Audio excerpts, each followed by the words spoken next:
Rookies in the NBA are so fascinating because for a lot of guys, it's almost like a tale of two seasons. You can watch them grow over the course of a few weeks as the trial and error stage comes to a close, and right about now is when players start to emerge.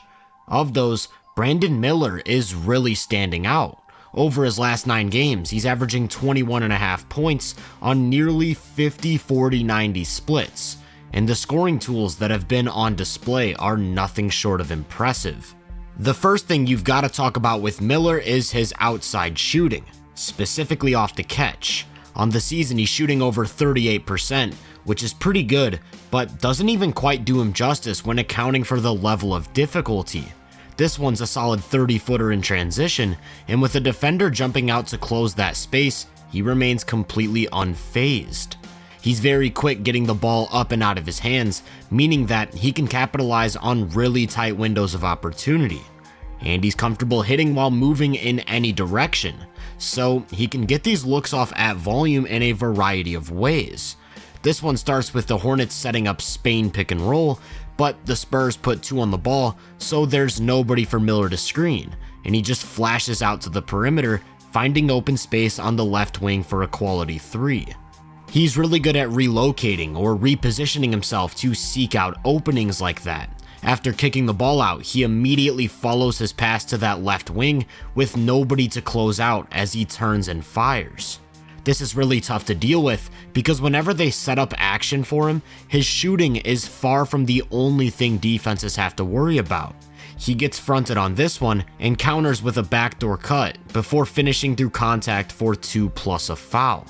Here's another that starts with some sharp off-ball movement, juking Caruso out of his shoes before running off a flare screen, and that forces the Bulls to give him a favorable switch.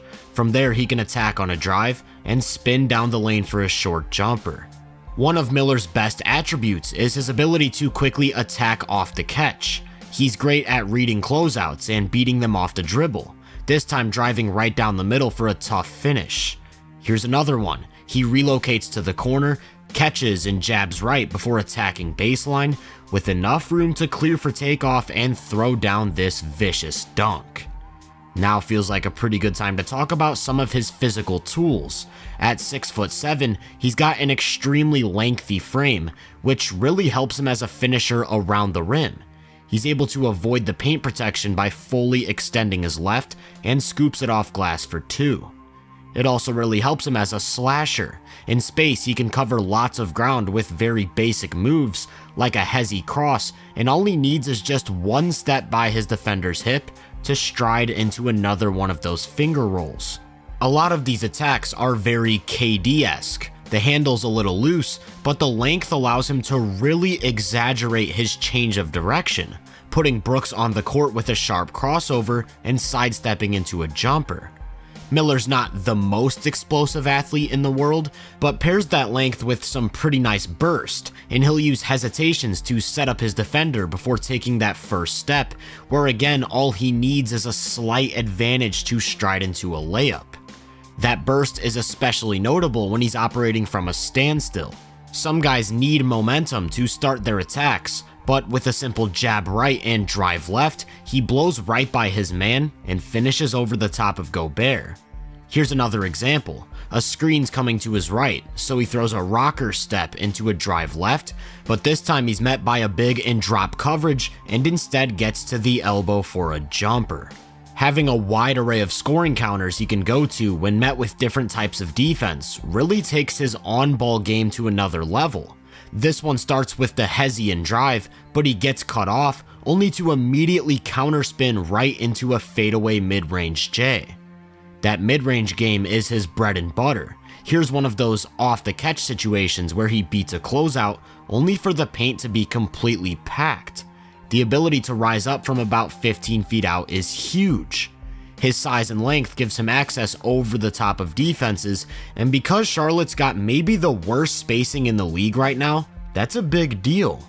I don't think he's yet figured out how to consistently create separation, but he's had some good reps, like this one where he goes into Caruso's chest to bump him back before using an escape dribble to get a good look from the elbow.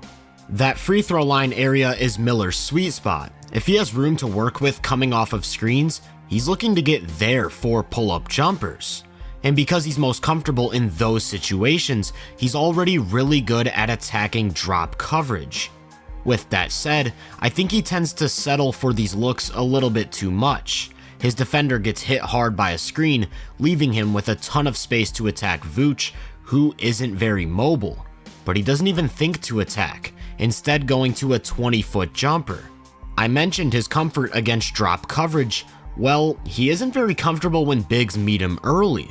Those are the times where he's more inclined to fall back on tougher shots instead of hunting for a better opportunity. Then you'll have plays where it looks like he's got the right idea, but hasn't yet figured out how to execute. He snakes this pick and roll to keep the defender on his back, and Richards sets a perfect backscreen to get him a lane. But instead of seeking that out, he picks up his dribble way too early, and all of a sudden it's a low percentage shot. It's not uncommon for young players to struggle with these sorts of things early on.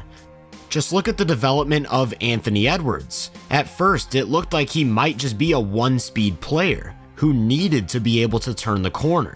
But now he's pausing, reading the defense, changing his attack angle, and obviously Miller's not the athlete that Ant is, but I do think he's already showcasing some of that patience.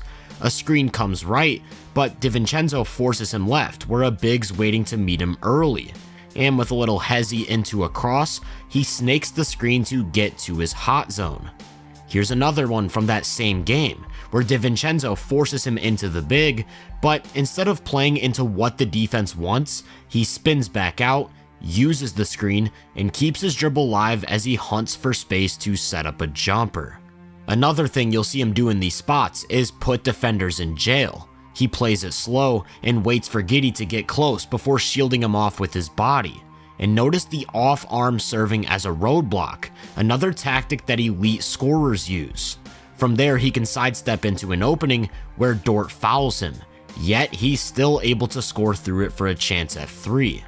This one starts away from the ball. Right off the catch, he quickly gets into his attack and pauses as soon as he realizes Anderson's caught on his back. Then he's going to start his drive, and with Gobert dropping back, he's able to get to a floater. The scoring tools are just so obvious. He's already a high-level outside shooter with the versatility and degree of difficulty to stress defenses, and pairs that with some decent slashing, a strong in-between scoring game, and even some flashes of strong navigation in the pick and roll. Remember, he's only 41 games into his NBA career, so we're still talking about lots of room for growth. A really important trait that you've got to look at in these young scorers to gauge their potential, though, is how they leverage that threat into opportunities for others. Because Miller's often utilized as an off-ball weapon, he's not asked to carry the same workload as a playmaker as some other guys, but I think in limited volume, there are some things to be excited about. This one starts with him attacking a closeout, and he stares down Martin on the wing to move Hart out of the paint before throwing a bullet to Washington in the dunker spot, who's able to finish. He'll make some nice finds that suggest a solid ceiling as a creator. First, it's his shooting threat, forcing an extra defender to slide over from the wing, and he keeps his head up to find a cutter without hesitation.